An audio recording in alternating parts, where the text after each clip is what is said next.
Innovation is in our veins. Soon the whole world will know our names. Sharing our knowledge and freedom reign. We here for the people, you know it's our way. Setting foundations is part of the dream. It doesn't matter if you're new to the game. Listen up now, cause we all gon' say, elevate, elevate, elevate, higher, elevate, elevate, elevate, higher. We gon' rise up, we all gon' shine. Work through adversity, stay on the grind. Elevate, elevate, this is our time. Elevate, elevate. Welcome to Elevate Podcast, everyone. It's so great to have you all on one more time. It's your boy Josh. And Reg. And we're grateful to be back on with you yet again. There's some things we're going to cover as per usual. Whatever things you've been missing over the past week, well, we're getting it to you tonight. We are going to be talking about the Halifax Health Summit with all the premiers where they're talking about healthcare and how they're going to address it as provinces. But on the side, they'll be talking about CPP and the carbon tax, the stuff, the real juice. So we'll be talking about what kind of came of that today. We'll be also talking about other pieces of money that all of a sudden got missing. $150 million, the Public Health Agency of Canada. Where to go? Unfulfilled contracts. We'll be talking about that. And then as well, whistleblowers on more money that's gone missing. So the theory today, or the theme of today, is where'd the money go? I don't know, was it the 15th edition with this government of money just disappearing? Why couldn't it have been one of us? I would love to have $3 million thrown in my bank account. That's what we're covering today. We're excited. Reg, how you feeling, big dog? Doing good. I think that's been like the theme of all my conversations this week has been, could the money just disappear and fall into my bank account? Please, every person I've talked to, because I was like, how many scandals can we count with this government? I don't know. Like, it started off with We Charity and just went on from there. Totally. But it's just funny because everybody's just like, we're feeling the effects of inflation. And I think it was Tiff Macklin coming out and saying that inflation due to the carbon tax is 16%. So the number's growing. Yeah. Wow. It's almost like what we talked about. It's starting to take effect on the economy now. Yeah. Wow. Exactly. It's amazing how that happens, We actually know what we're talking about. Oh, gee. I love it. Yeah. That's kind of, I hear you on that. And it's just a matter of time as things start kind of, coming to the surface. I think one thing I want to talk about before we jump into things tonight is one thing that's been on my radar, especially with people in my life and seeing others, is don't make politics your whole personality. It's unbecoming and it's really bad for your mental health. And I know it's like, Josh is saying it on the podcast. You do a whole podcast about politics. I'm like, you're right. You're not wrong. But even for me, the time I spend on politics is like a little bit outside the show, and then it's preparing for the show. And so I've limited myself now to maybe 2 to 3 days a week that I'll actually look into stuff. After that, I'm living my life, trying my best to love my wife, love my life, love the people in my life. Obviously, fight for what's right. Do what you got to do. Advocate for who needs advocating. But as well, take care of yourself. Mm-hmm. Take care of your mental health. And because there's so much, and it's by design. I do believe it's by design, that is to overwhelm us with information, overwhelm us with all the things that are going wrong that we just don't want to do anything about it. You got to do something about it. Yes, absolutely. You got to speak up about it. It's good. It's important for us to fight for what we think is right, but do it in shifts so that you can fight for another day. Also, pick your battle too, right? True. I mean, I actually saw something that I think I sent your way that was talking about this in particular, where they were like, I'll be a wildcard segment. Yeah. But basically the fact that we have to think about what's in our locus of control. And I know that's kind of been something I've been harping on ever since I, walked into this place, is what is in your locus of control? Israel and Gaza, that is way out of everyone's locus of control. Nobody is there. I know we said this before, it's enticing to really take a stance on it. Don't do it. It's not in your locus of control. We can all agree, genocide, ethnic cleansing, it's wrong. But it's beyond that. We just don't have any control. People demanding a ceasefire. Our government is the laughingstock of the world right now. There's no way anybody's going to listen to him, even if he does go in and demand a ceasefire.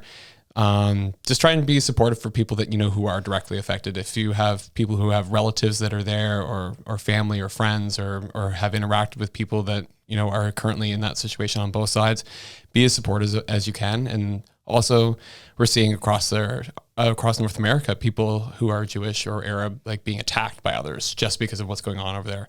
So stop that, stop supporting any of that. And think about what's in your locus of control. And so I think that's kind of like the secondary theme is, one, I wish all the money would go into our bank accounts because where's it going?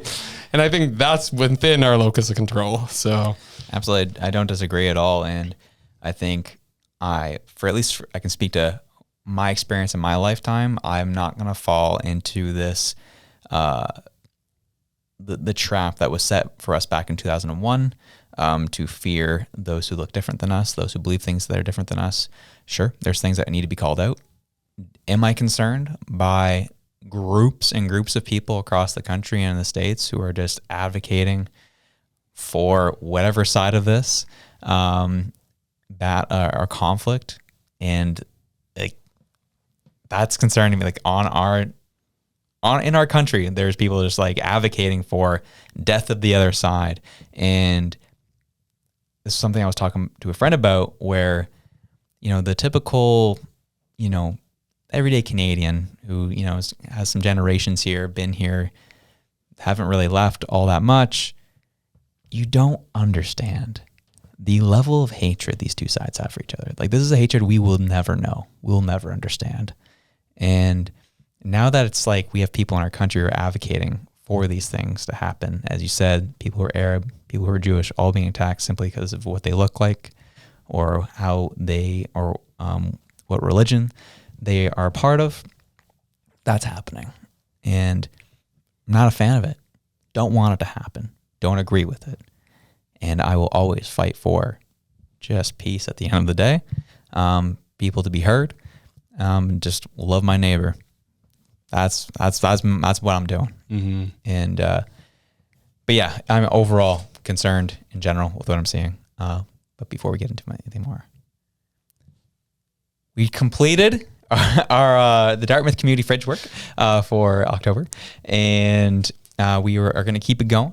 And as you said, like, there's a link down in the show notes. Would love your help to be able to restock the fridge, help continue to restock the fridge, the Dartmouth Community Fridge. Always here for it. We have a link down below if you'd like to donate, or you can just email us directly if you got some food that you want to drop off. I'll come personally and pick it up. And who knows, maybe it's a trap to come and get me. I don't care. I was just thinking that. I was like, this is how you can get Josh out at your house if you want to meet him. Yeah. You got issues? You want to fight? I'm all for it. As long as you give me some food for the people. Leftists, I'm looking at you. You claim to care about people. How about you help the homies out a little bit, Let's go. So, putting that one out there. But spicy. Absolutely. Dude, I'm going to go on a personal tirade right now. Yeah, I'm annoyed and frustrated by the amount of people who hop on our TikTok or other social media platforms who tend to be left-leaning, just tearing us up based on our skin color. What? Based on our gender? What? Based on what we look like, based on what our beliefs are, and just assuming they know everything about us. And calling us bad people, calling us idiots because we don't support the current thing of the day. And then I turn around to these people and be like, hey, and you claim to care about people much more than I care about people. How about donate some food, donate some money, give of what you have, of the excess you have apparently. Help the homies out. Radio silence. Mm-hmm. You'll only hear negative from these people, and I'm sick and tired of it. But hey, donate to the Dartmouth Community Fridge. We out here for it. Yeah, even just thinking about that, what they've always said is that, like, you don't listen to people who throw hate at you, who aren't out there doing what they need to do, who aren't out there hustling and like trying to help others and trying to make their community better. If somebody is coming to me who is like in that position, and they've got criticism for me, I'm going to listen, because that's the person I want to be like, and that's the person I want to emulate, who's out there doing good for the community. And you know what? Those people are never throwing out the criticism because they're just happy you're helping too. And so that's just the reality of it. I think a lot of the critics that we hear from, they're not out there walking the talk, so to speak. So yeah, they're on take that with a grain of salt. They're on their friggin' phone. That's what they're doing, and we out here for it. But yeah, so coming into our country and things that are happening, the premiers all met. All the premiers across Canada came together in good old Halifax this past weekend for a Sunday, Monday summit to talk about healthcare and healthcare solutions. Reg is smiling because I'm sure he's heard a bunch of things, but also the juice around the CPP, juice around the carbon tax conversations. Oh man, drama. And it's like I'm at a high school party. Oh man, so and so's not here. JT ain't here. We can say whatever we want. Get him. What have you been hearing, Reg? I'm just laughing because I'm just like, good job, Timmy. Like rounding up the troops, getting everybody together. Got the whole gang there.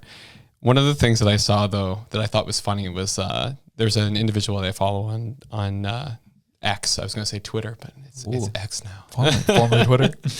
And so this person is a political commentator, and he was just basically like, Jim Houston says that he's not going to recruit from other provinces for doctors anymore, after the health summit. And he was like, this government has no idea how to get doctors. And it's like, no, he's realizing that all the other provinces are in the same freaking problem that we're in.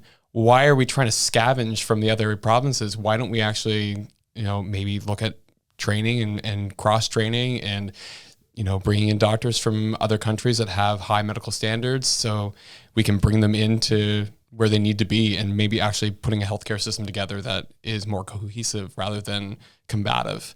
And it's just like, I'm looking at this like, why is this a bad thing? Like he's trying to work with the other premiers and trying to do something good and actually bring some harmony to the provinces rather than, like I said, creating barriers. And this person was just like, what an idiot. It's like, no, this poor Tim, he can't win. He's like, I've literally heard from top healthcare professionals and officials how grateful they are for this current government, how he's like actually pushed the needle on different issues that are actually seeing movement that have never seen movement in 30 years, that they've never seen a government that's been conservative, liberal, NDP in like the province's history that has actually put the money where the mouth is and actually doing things. And he's getting so much hate for it. And I'm just like, man, we need to go tell him like the same thing. It's like the people who are out there hating on you aren't doing the work. So only listen to the people doing the work. And that's what he seems to be doing, and it's working. Absolutely. I think for me personally, like I'm one of the first people who cannot wait to criticize this guy. I'll admit. Didn't want him in, don't like him. I didn't like any of the options. I didn't vote in this last election. I was done with all the options. Shut up, Reg. Nope. And can't believe you didn't vote. Don't talk to me, bro. Oh, don't at me. I'll come at you. I'll take you out by the knees. There. And but I was really frustrated after all the crap he pulled. So I was like, whatever. But at the same time, I'm one of those people like I just want what's best for this province. So whatever positive, freaking guy, whatever positive can come out of this, I'm happy. And so what I've seen so far is, I'll be honest, it's been a net positive coming from his administration. Can't say that for a lot of other administrations, even other provinces. I think about Mr. Ford in Ontario. I think he's been a net negative. Mm-hmm. I think Danielle Smith, I think she's been a net positive over there. Yep. The Justin Trudeau government, net negative. Looking at you can look at these different administrations. I can't really say much about Scott Moe. I haven't really followed the Saskatchewan politics. We have a guest later this week who'll fill us in on that. But things I do follow, things I am close to, people who I have connections to this various provinces. I have an idea of how the politicians have been going or how things are going with those administrations. I can give a decent grade or a fairly accurate grade on what's going on over there. With Houston, yeah, I'll admit, he's been getting crap done, as best as he can. As you're talking about, top government officials, I was talking to I was in a presentation with a government official who was talking about what it was like as just kind of an apolitical department that just obviously transitions bosses based on what the election is that year, and that's kind of what working in the government is. You have one boss, and then a party gets elected in, then you switch bosses, and you have to kind of figure out how to work with them. It's kind of how it works. And this individual, apolitical, doesn't care about politics at all, told me their experience working underneath the Liberal government here in Nova Scotia, and then what it's been like under the Conservative government. And he had all these ideas of how he wanted to transform his department, push things forward in terms of like developing better services for Nova Scotians. And he gave kind of a whole list to the minister that was above his department of things they needed. And the person brought him in, said, you have so many great ideas. We love where you're going with this. But this is how fast government moves. And the person put a piece of paper on the table and just stared at it for a minute until he got the point that nothing was going to change. And this individual was like, why did I come into government work? It's a waste of my time. And then he kind of did a compare and contrast with what was like the first few weeks working underneath the Houston administration. And they got somewhere over like all of his MLAs got over close to 300 complaints from medical practitioners here in the province. And he pulled all representatives from every department in the province into one room and said, no one leaves this room until a department has owned one of these, and these are all off our list and being taken care of now. That guy was, let's just say this individual was blown away by that. He's never seen that in his, his time working in the government, which is near a decade. Mm-hmm. And he's just like, I'll admit, a lot of people obviously don't like conservatives. I hear them. But my experience with this particular conservative administration, I've had nothing but good things to say. Yeah, I think that's kind of like where I'm at. Is like, you have to go by the person, like whatever color they're wearing. It doesn't really matter at the end of the day. They're all the same. It's what is the person that you're looking to elect going to do, and what are they saying, and how does that track record hold up over time? The one criticism I have of Mr. Houston, let's go. Like I am a big fan, but I'm like, you could do better here. He has not changed the personal income tax rates to match inflation like the other provinces and the other premiers. So that's his big strike against him in my book. So that's where I'm like, sir, we're taking home less and less every year because you refuse to change those income tax brackets. Get them changed. So it's not hard to do, but they're looking at that going, well, this is how we bring in money. So we need the money. We need to do all these things. So sorry. And it's like, no, sorry, sir. Like, need to find another way. Maybe develop energy. Maybe develop, exports. Yeah. So, but that's a whole other conversation too. Cause I know we'll do that another time. Yeah. But like, I agree with it. And that's the part where the joke is like, Tim's not really a conservative. Like he's just, he's a classic liberal. And yeah, that's pretty much where he's at. And so those taxes ain't moving. Oh, I know. Because they got all kinds of things that he's trying to do and trying to fix healthcare as his platform dictated or said he was doing. And then all the other things like the affordability crisis and all these other issues are going to require tax money. Yeah. And they just took over housing too. So, Claudia Chender's loving that, eh? I know. She was a counselor of my area, whatever it was. I can't remember the actual. Not a counselor, MLA. Yeah, it would be MLA. Yeah, from my area, and she's a lovely person, but like, this is Canadian politics, right? Like, you have to criticize whoever's in power, and just you want to keep their feet to the fire, which I totally agree with. Yeah. But there's times where they're just trying to find something just to complain about at the same time, and so it's just like, ugh. It's funny. I've actually worked with Claudia before on a different project, but it was tied to housing and homelessness, and she had some ideas for how we might move forward, and I had to do a financial analysis on those ideas. And I was like, so I did a jurisdictional scan across the country on different housing options that work. And a heads up, Claudia is a NDP leader of the party here in Nova Scotia. Yeah.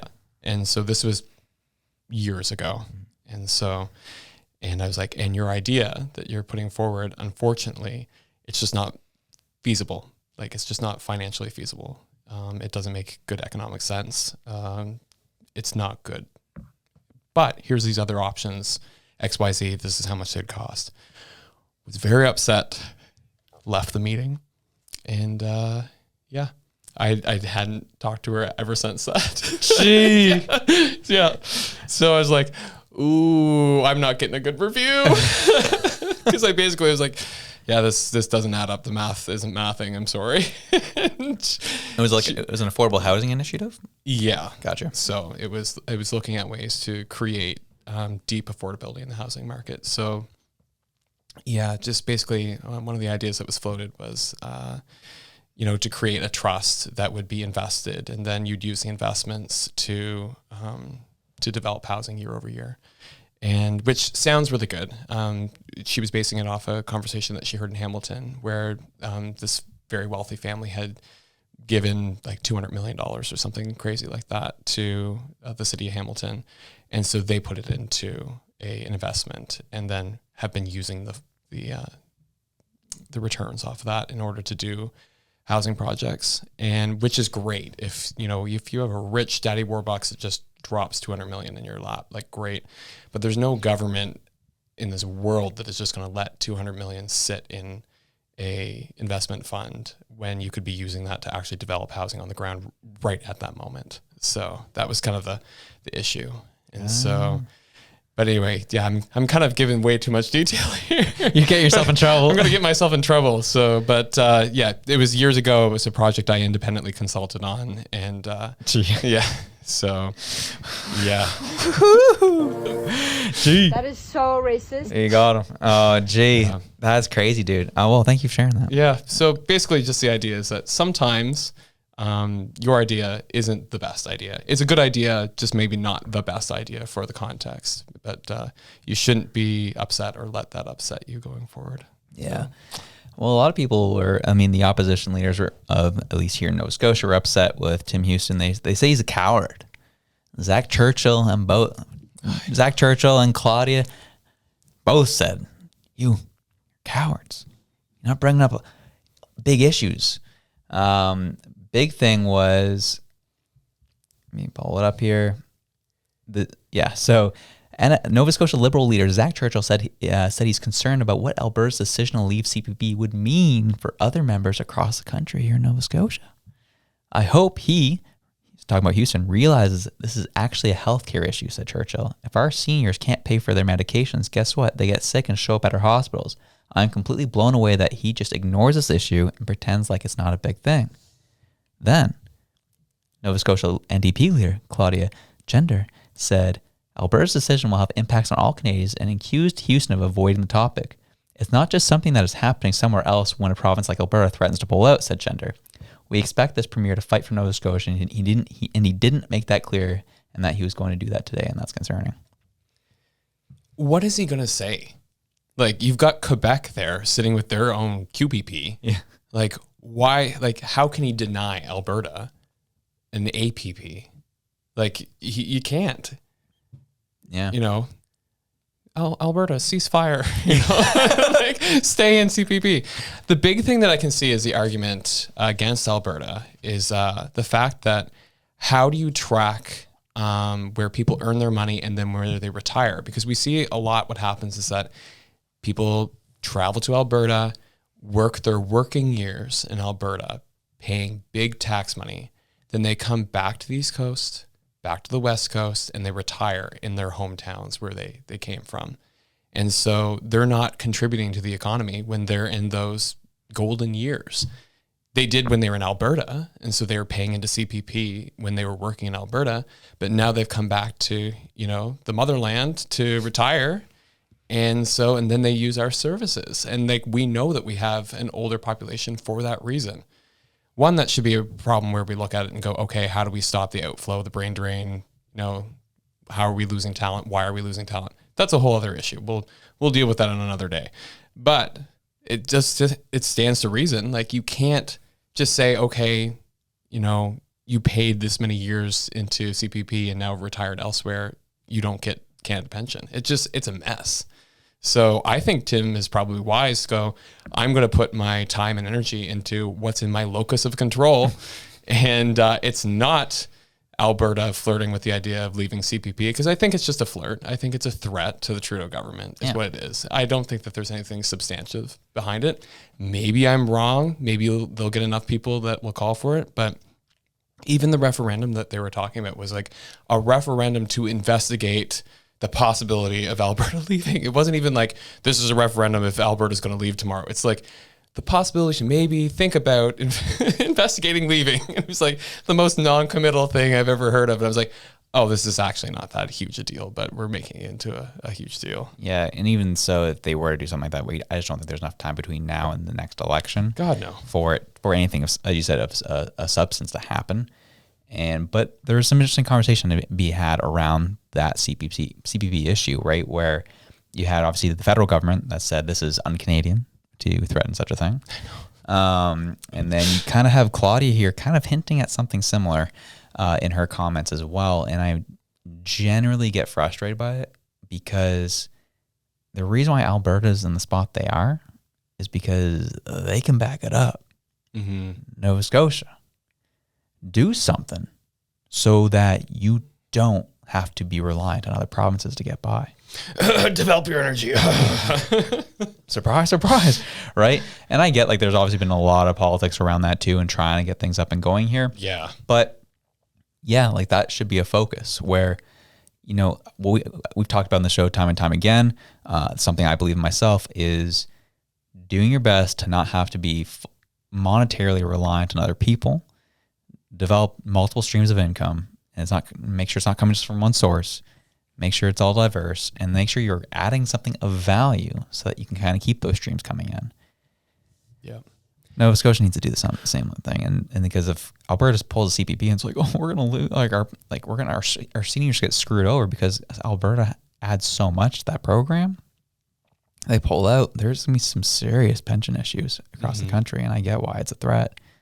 And that comes back to the problem where you said, we need to figure out as a province, how do you add value so that you're not being held at gunpoint by another province threatening to pull out?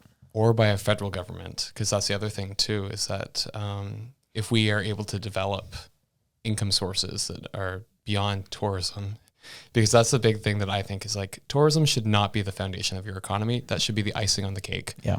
Like we should not even count that in. That should be splush, like what do they call it? Like slush money? Or, oh yeah, slush fund, yeah. Yeah. I was going to call it splash money. Close enough. Yeah.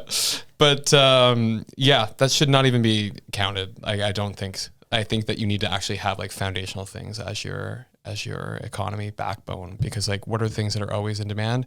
Food, energy, always in demand. Demand is growing for those things.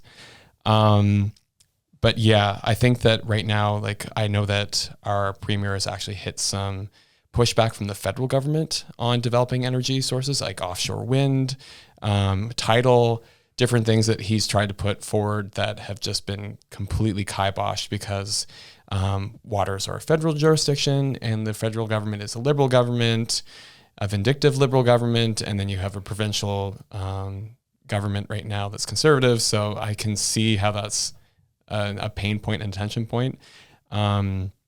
Yeah, so I don't know what there is to be done there. I think that maybe, again, they're looking at locus control for that too, maybe. Yeah. But yeah, no, Alberta has done a good job of developing their own energy sources. And I think with the latest bills that have been passed, actually, like the anti-pipeline bill that was repealed by the Supreme Court, I think that kind of thing will actually pave the way for provinces to be more self-sufficient. Because look at Quebec. They have Hydro-Quebec that just reaps in royalties off of their energy. Like energy is the way we need to go. Mm-hmm. We have to. Yeah, I would agree with that. And the other thing kind of that I'm thinking about when it comes to Tim Houston and the plans that they are trying to kind of put forward, the minute a Poilievre government gets put into power, that's when like Houston has to sprint. Because obviously we're on a different election cycle than the federal, and you got to try and make that situation happen with getting energy, like green energy sorted here. That's your time to do it. Yeah. Because obviously this current liberal government ain't gonna do nothing for you. Ain't gonna allow you to have anything in terms of a win. So if you can sprint and get that done, that would be critical. And I think that they're going to have to sprint too, because I was having this conversation the other day actually about how long do you think Poilievre will last? And so I'll ask you that question. How long do you think Poilievre will be in office for? Do you think he'll get 2 terms? Do you think he'll only be there the 1? That's a tough one, right? Mm-hmm. Because if he sticks to everything he's saying, I think he'll see 2 terms. But again, jury's out on this guy. I don't know. Yeah. The issue I'm currently having in general with him is that the criticism, obviously, liberals all the time, he has no plan for the environment, no green energy plan. And his defense, anything he's put forward, the liberals have just kind of taken and run with and got points on. So the reason why I think he's been mute on any plans for the green energy is because he knows the liberals are going to take his ideas at this point, because they need help. And I think he's kind of hinted in the past at how he's going to develop green energy in this country. But I think he's going to keep it mute until they hit an actual election cycle. Yeah. Then it's game on. Then you'll see exactly. I think he's got some interesting plans in store. That one part is a part I do believe in that we'll see. So the conversation that I was having was actually just the idea that it might be hard for him to get 2 terms, just because he'll come in, he'll repeal the carbon tax right away. Everybody's going to be like, yay, bad carbon tax gone, cost of living down, hooray.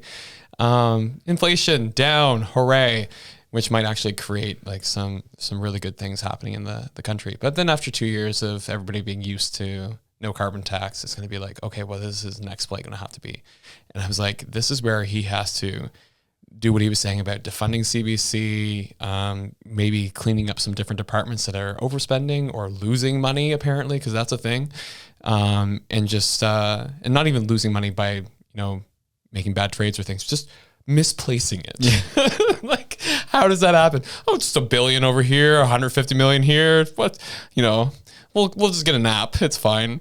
But anyway, yeah. So I think that he'll have to then take some of that money that he saves from shuttering all these different departments and cleaning things up, and have to give it out to people and be like, this is your government's now efficient check or something like that, and throw it out there.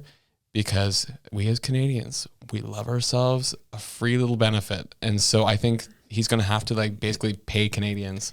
You think he's going to have to do a benefit? I think so, because I think that otherwise he's going to be seen as the austerity prime minister, because he's going to come in and shut a bunch of crap down.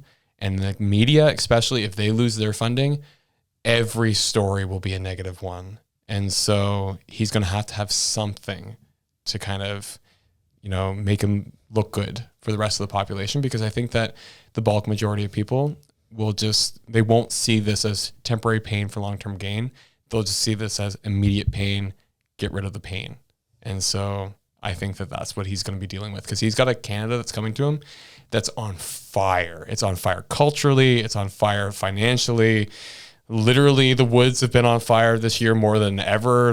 It's just, he is getting a garbage Canada right now. So he's going to have to do miracle work, I think, if he wants to get himself elected more than 4 years.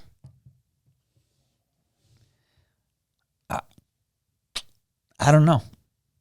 I don't know about that. Only because I think the pain of what the Liberals have done, I think will last longer than that. I do believe that. However, for example, the first Trudeau that came through, obviously he had his supporters, but a lot of people didn't like him by the end of his time. And what it took 40 years for his son to come around? I think people. I don't think that people have long memories when it comes to politics, but I think they'll last longer than one term. And again, as I said, it all depends on how Pierre performs. Does he do what he says he's going to do? I think his first 3 years, it's just going to be putting fires out. That's all it's going to be. And once those things are done, as you said, what's his next move? What's he going to do? I think the next big move is getting his name on green projects. Mm-hmm. I don't think it's going to sure benefit maybe. I I don't think that's going to be that's it. I don't think that's going to be his silver bullet. I think getting your name on some green projects and being able to find the balance of transitioning certain parts of our economy to more sustainable sources of energy while still maintaining the oil sector and having a better transition rather than just cutting everybody off and saying, we're going green now, you morons, $60,000 for a vehicle. Let's friggin' go. Like that, I think he'll actually have a more thoughtful transition plan there and using technology to kind of get there. So I think he gets 2 terms, but yeah, I think it'll be a majority. Obviously, his first term will be majority. Second election, minority. So I hope that what you just described is actually what happens.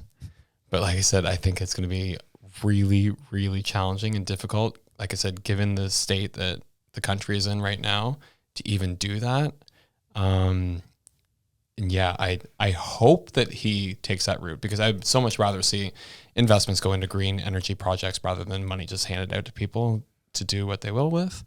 I look at it like what's easiest, and I think that like free money to buy votes is probably going to be a lot easier than actually creating meaningful, lasting impact on the economy and creating jobs and creating infrastructure projects and things like that are going to be beneficial. Unfortunately, I think that we live in election cycles that are so small that to enact meaningful change, it requires multiple years beyond an election cycle. And I don't think that politicians have an appetite for that, because I think what happens is that they don't want to do something that's going to be painful right now, that's going to take time, or that it's going to leave a project that's half built that they won't see the end of, that they can't cut a ribbon on, they can't put in their election campaign as done, because they don't want the next guy to get the credit. So, and that's my very pessimistic view of politics on that way. But I do hope for what you described as a green transition, a meaningful transition that engages people where they are rather than a lofty ideal. Hey man, I just think he has to.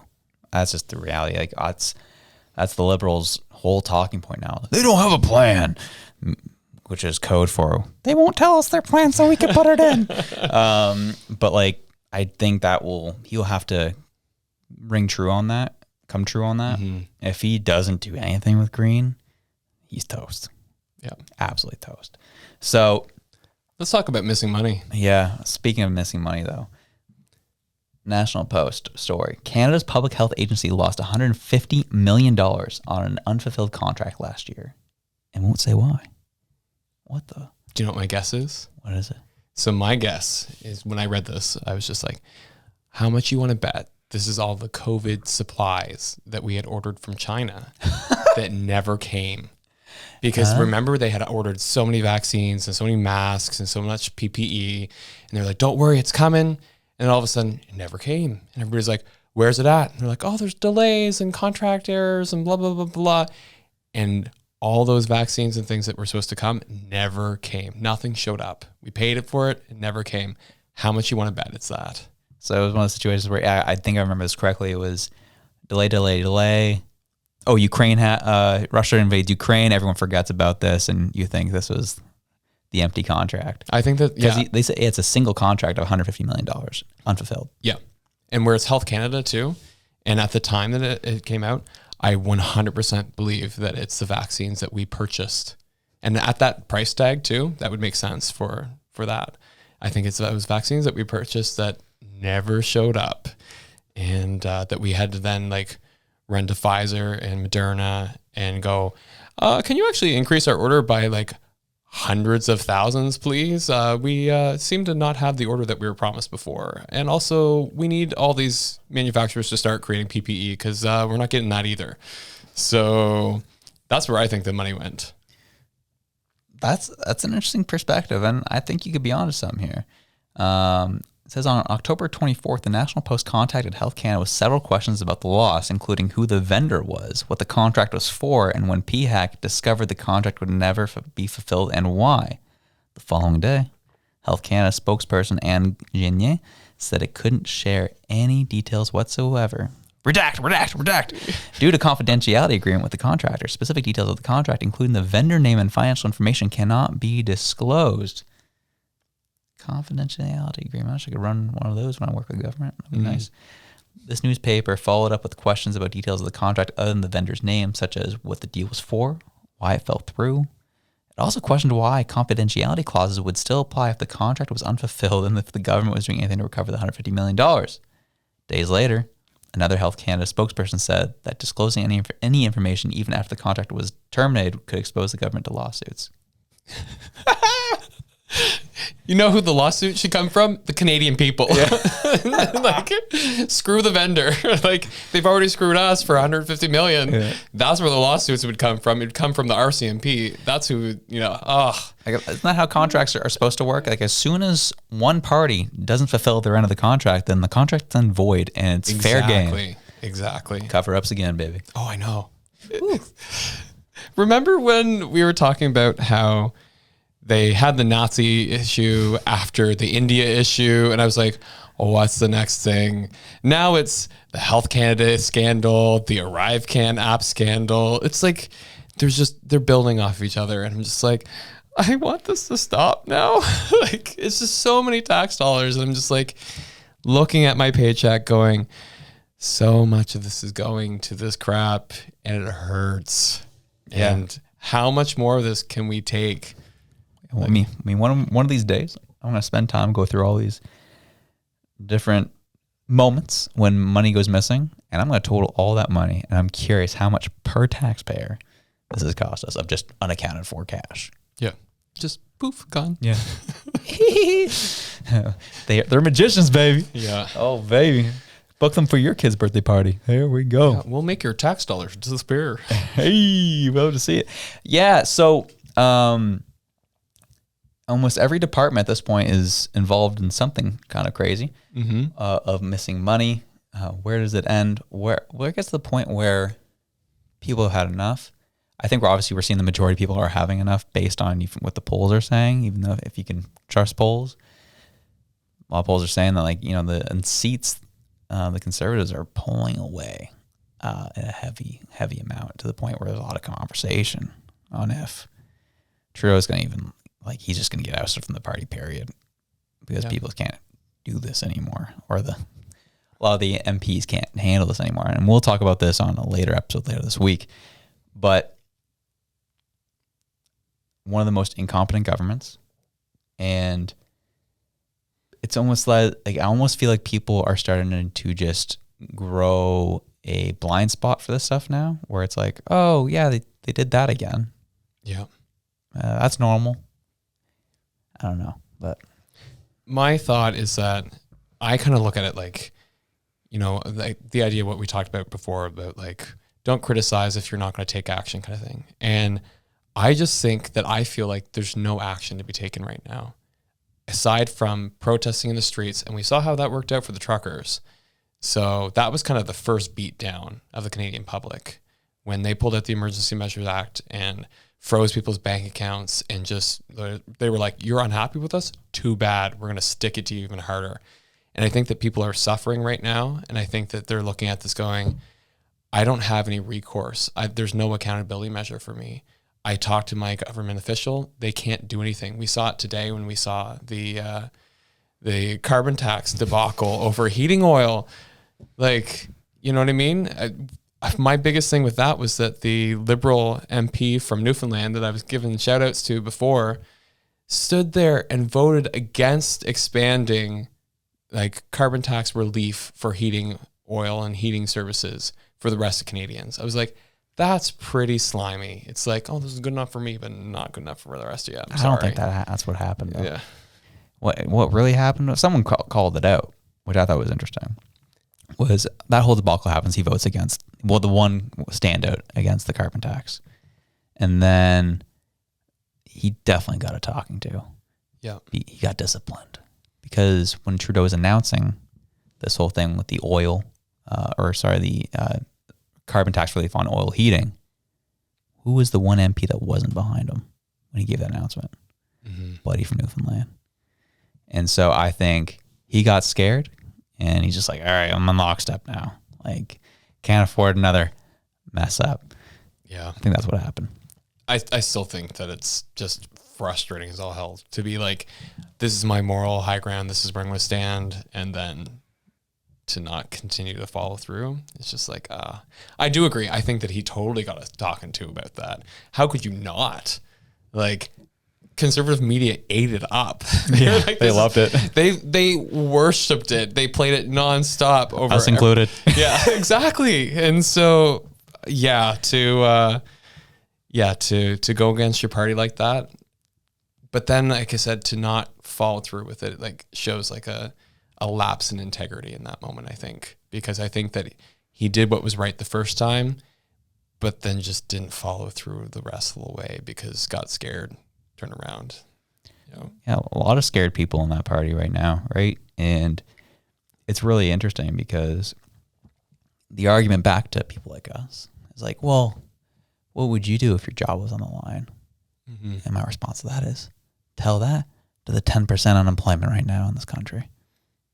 How are they feeling not having a job because the economy is in the gutter and you guys keep spending money like crazy and keep taxing us into oblivion? How are they feeling? I'm sorry, my lack of empathy kind of just ends with our MPs who are making $150,000 a year, $200,000 a year to do what I saw in question period today. Oh my God. And read off a script of whatever side you're on. This one, we were talking about this before the show.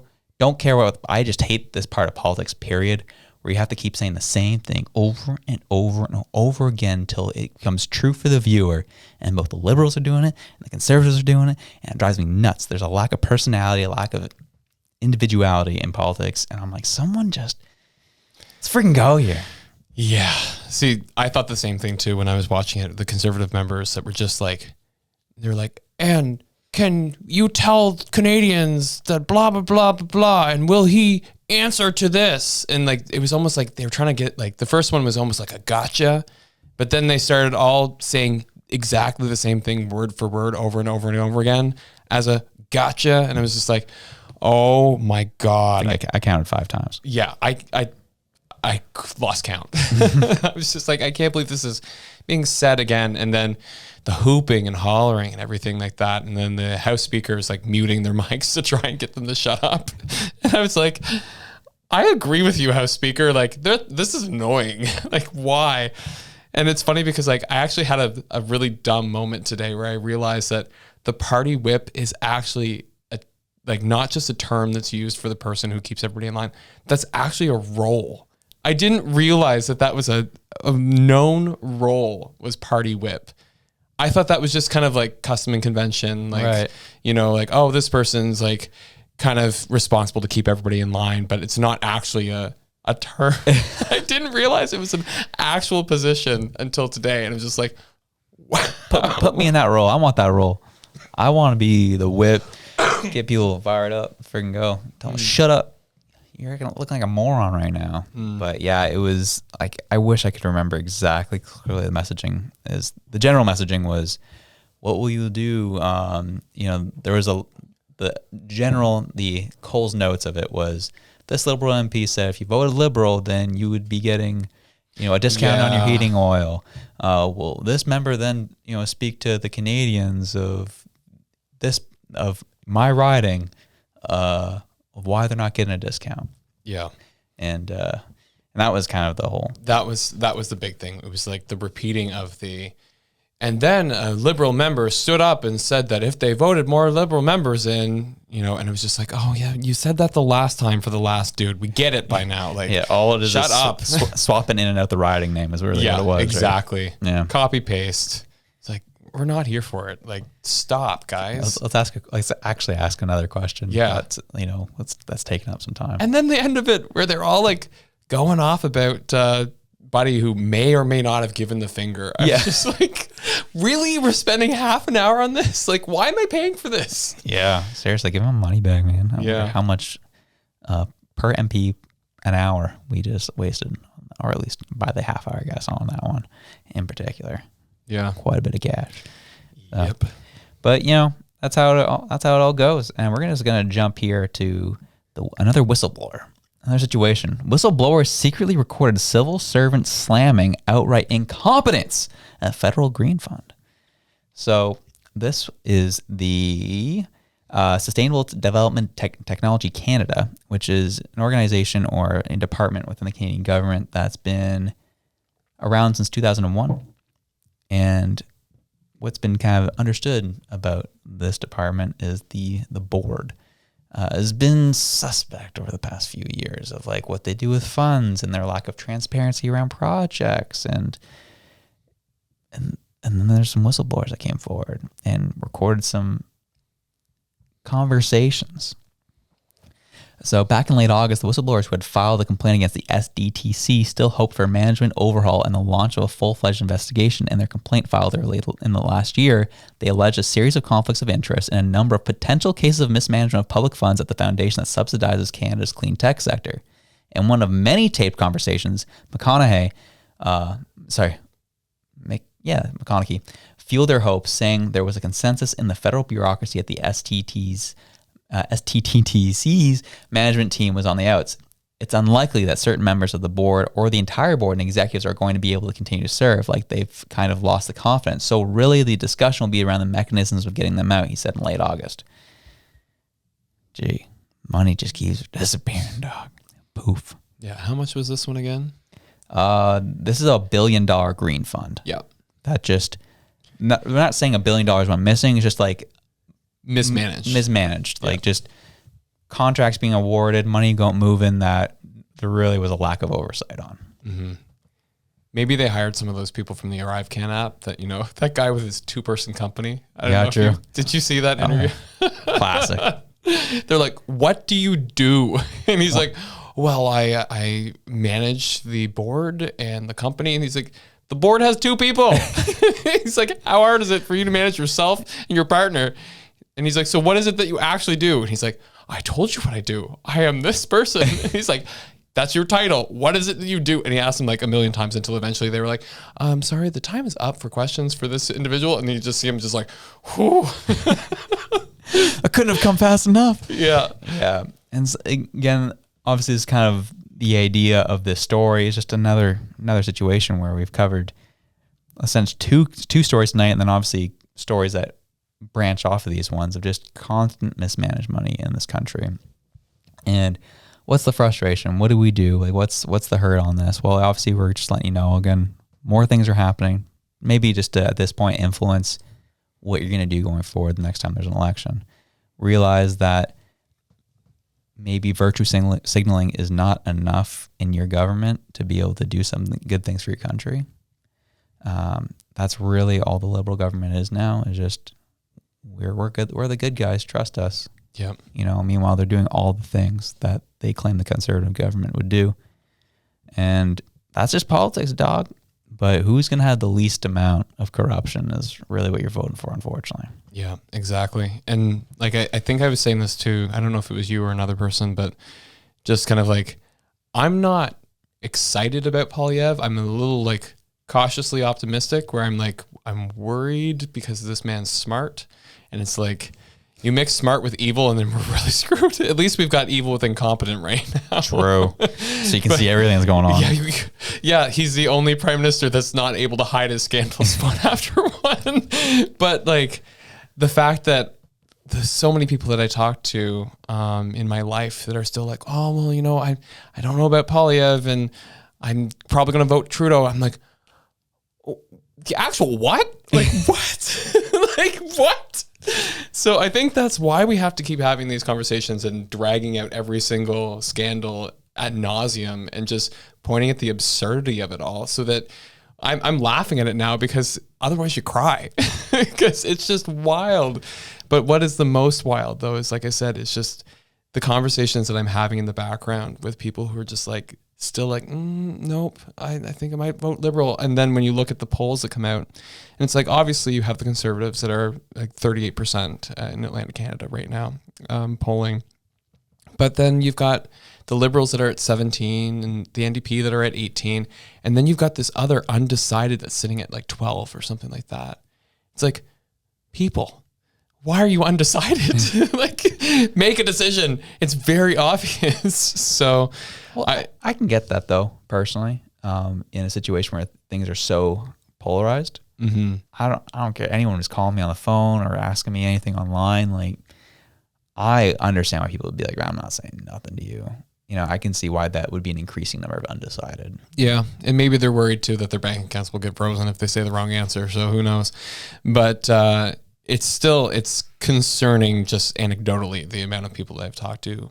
It's also interesting the amount of people that I've talked to that I would have thought, being very far left, that they were like on the Trudeau train all the way, and that are like, no, man, like not even a little bit. And I'm just like, oh, thank God. I have some smart friends, people paying attention, but there are still a lot of people who are like Trudeau or bust. So I don't know. Yeah, those are the ones that I think are going to be fairly disappointed when that day comes. I certainly hope so. I hope that I'm not sitting here going, another what 4 happened? years? How did this happen? Unless Polyev like runs somebody over with a car, like I'm hoping he can't screw it up. So, well, this is the thing, right? I think about the last election. So you had Andrew Scheer, then O'Toole, who even for me, I wanted Trudeau out since that Scheer election, and even I was like, man, this guy's not it. No. O'Toole was like, definitely not it. Definitely. He's just another Trudeau in a different color. Yeah. And and so in some ways, I'm grateful that we got a minority government with Trudeau, because I think it's given us, as much as it's caused more pain, it's given us more of an opportunity to see all the ways he's screwing up. And because everything's coming out now. Worst thing could have happened for, I think, our country in general is someone like O'Toole or Scheer getting in. And them just being knobs. I don't really like either of them, but all the stuff that's coming out right now, what we talked about tonight, public health, we got the SDTC scandal, all that would have come under their leadership, even though it happened under the last government. Mm-hmm. People would be like, we knew the Conservatives were hiding money. Like that's what would have happened, right? Yeah. And so in some ways, I'm glad it's kind of been drawn out, because unless you're an absolute jabroni, you can see that, okay, he's been in power for 8 years now. This is all on Trudeau at this point now. There's none of this like, well, the Harper government did this, unless you are just totally out to lunch. Yeah, you have 8 years to correct the things that your predecessors did. Mm-hmm. And you don't. You actually just make them worse and then accidentally expose it all. That's the part that I still find hilarious. It's just like, yeah, it is. It's totally on you. Like I said, right from the very beginning, We Charity, SNC Lavalin. I'm trying to remember the other one that's in between that and ArriveCan. There's just like, there's a few more in there. There's a bunch, but it's just like, yeah, some of these might have started before you, but if you didn't put a stop to them and didn't look at this and go, yeah, that's a little messed up. We need to fix that, correct that, make that go away. It's on you. You're complicit. Yeah, absolutely. And I think that's a good spot. I think we'll finish off with this one last story. This is our wild card segment. I thought it was cool. It's a little more uplifting. We'll finish off on an uplifting note. Something to keep in mind. We move forward here. You sent this to me. Oh, yeah, this guy. I like him. Get them focused on things they can't control. That's number one. And look at the news. The news is all about getting you to focus on things you can't control. That's going to keep you stuck. Number two, get you to focus on the things you don't have. So now we're going to focus on control, and we're going to focus on lack. And just think about the news. Backtest what I'm saying. Now you're all out there, and all in the solution is now out there. You're looking out there for it. And then the last one is, I need to make sure I get you stuck in the past or in the future. Right? Now I've taken all power from you. And it is not all like somebody else can do this. We do this to ourselves. We focus on things we can't control. We focus on things we don't have. And we focus on the past, or we focus on the future, keeping ourselves powerless to change our lives. So taking back control is, I focus on the one thing I can control, myself. I focus on the things I do have, gratitude, and I get in the very real present moment. Now is all there is of time. Now is all there is of time. And all creation happens now. start of that was 3 ways that get people stuck, and he kind of goes through the different things. Obviously, you just heard it there, and it's true. Obviously, we said at the start of this. Obviously, there's a lot going on. Obviously, and it's important to be informed. And we love y'all for joining us every week to hear what's going on, and we're trying our best to inform you of what's happening. But also, end off with this: is don't allow this to cause you to be stuck either. Live your life, add value, be a good person. Don't allow what's said in the news. Don't allow what we even say on a podcast like this or media like this to get you discouraged and not want to do anything. They win that way. Fight for yourself. Fight for your family. Definitely.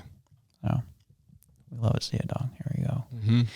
Well, that was a dang good show. Well, whatever it is you're doing, whether you be working out or trying to find out where all your money's going. or taking time, being in Excel and getting your budget going. Whatever it is you're doing, wherever you are, we love you. We're out. Peace.